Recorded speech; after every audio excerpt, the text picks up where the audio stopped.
When Benjamin Franklin exited the Constitutional Convention, he was asked by a woman, "Sir, what have you given us?" His immediate response was, "A republic, ma'am, if you can keep it."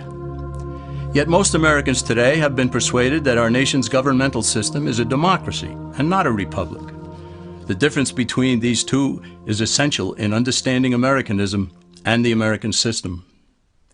Before we discuss political systems, however, it's helpful to address the confusion that has been spread about the political spectrum.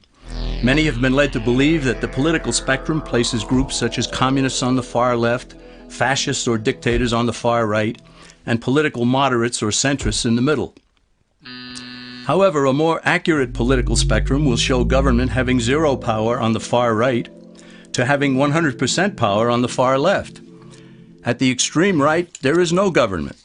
The extreme left features total government under such labels as communism, socialism, Nazism, fascism, princes, potentates, dictators, kings, any form of total government. Those who claim that Nazis and fascists are right-wing never define their terms. This amounts to spreading confusion. Toward the middle of the political spectrum can be found the type of government limited to its proper role of protecting the rights of the people. That's where the Constitution of the United States is. Those who advocate such a form of government are really constitutional moderates. So let's analyze the basic forms of government. They are monarchy or dictatorship ruled by one, oligarchy ruled by a few, democracy ruled by a majority, republic ruled by law, and anarchy, which is ruled by no one. In discussing these five, we'll see that they can be narrowed down to even fewer. Looking first at monarchy or dictatorship, this form of government doesn't really exist in the practical sense. It's always a group that puts one of its members up front. A king has his council of nobles or earls, and every dictator has his bureaucrats or commissars, the men behind the scenes. This isn't ruled by one, even though one person may be the visible leader. It's ruled by a group. So let's eliminate monarchy, dictatorship, because it never truly exists. Oligarchy, which is ruled by a group, is the most common form of government in all history. And it is the most common form of government today. Most of the nations of the world are ruled by a powerful few, and therefore oligarchy remains. At the other end, we find anarchy, which means without government. Some people have looked over history and found that many of its worst crimes were committed by governments, so they decided that having no government might be a good idea. But this is a mistake, because as the ancient Greeks stated, without law there can be no freedom. Our founding fathers agreed and held that some amount of government is a necessary force in any civilized, orderly society. In a state of anarchy, however, everyone has to guard life, liberty, and property, and the lives of family members. Everyone must be armed, and movement is severely restricted because one's property has to be protected at all times. Civilized people have always hired someone to do the guarding, a sheriff, a police force, or some branch of government. Once law enforcement was in place, the people were freer. They could leave their property, work in the fields, and so on. In short, the proper amount of government makes everyone freer. There are some who advocate anarchy, however, not because they want no government, but because they don't like what they have. They use anarchy as a tool for revolutionary change. The condition of anarchy is very much like a vacuum where something rushes in to fill it. These calculating anarchists work to break down the existing government with rioting, killing, looting, and terrorism. Tragically, the people living in such chaos often go to those best able to put an end to it and beg them to take over and restore order. And who is best able to put an end to the chaos? The very people who started it. The anarchists who created the problem then create a government run by them, an oligarchy, where they have total power. This is exactly what happened in Russia that led to Lenin taking total power, and in Germany where Hitler's brown shirts created the chaos that brought him to power. But anarchy isn't a stable form of government. It's a quick transition from something that exists to something desired by the power-hungry. It's a temporary condition, and because it isn't permanent, we eliminate it as well.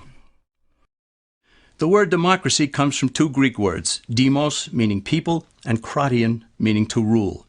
Democracy, therefore, means the rule of the people, majority rule.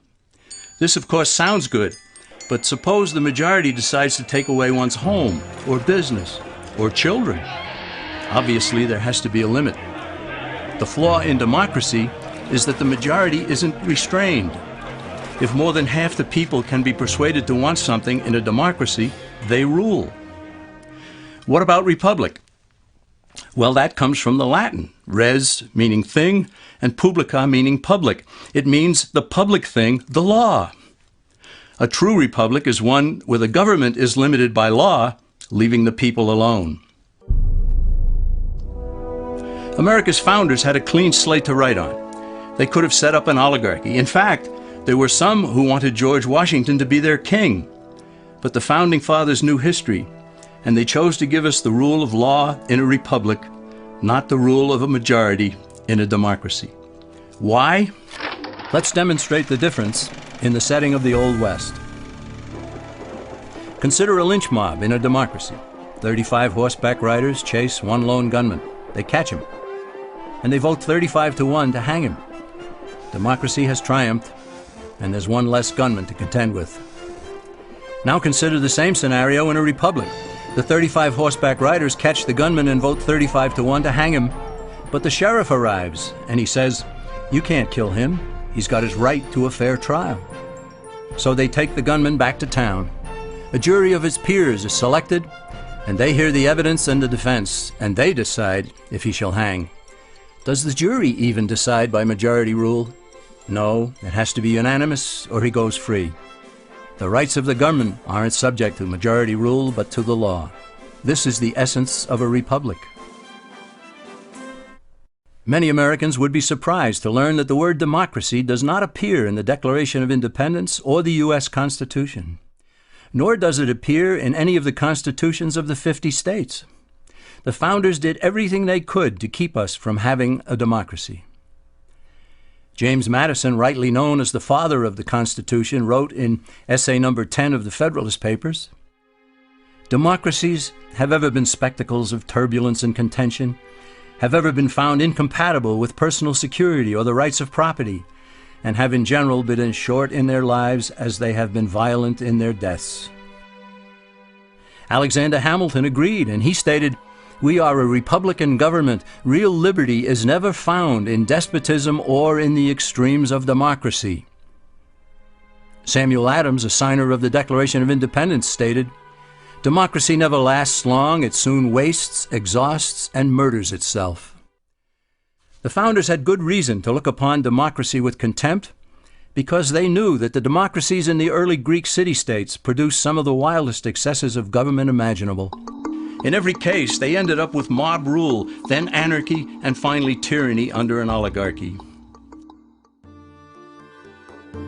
During that period in Greece, there was a man named Solon who urged creation of a fixed body of law not subject to majority whims.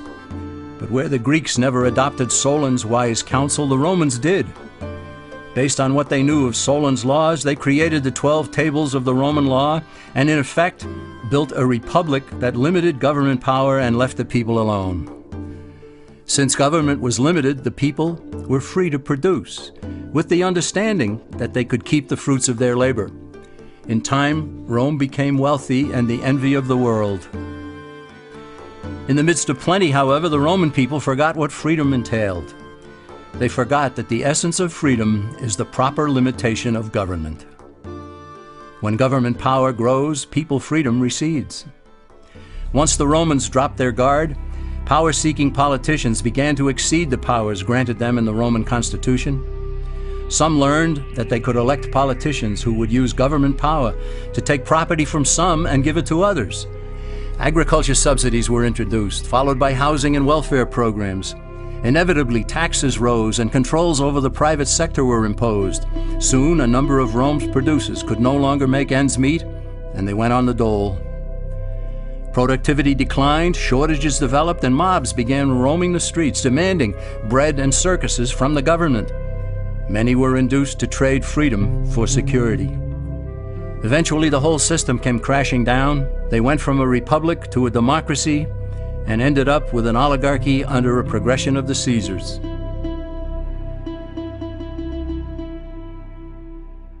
Thus, democracy itself is not a stable form of government. Instead, it is the gradual transition from limited government to the unlimited rule of an oligarchy. Knowing this, we as Americans are ultimately left with only two choices. We can keep our republic, as Franklin put it, or we will inevitably end up with an oligarchy, a tyranny of the elite.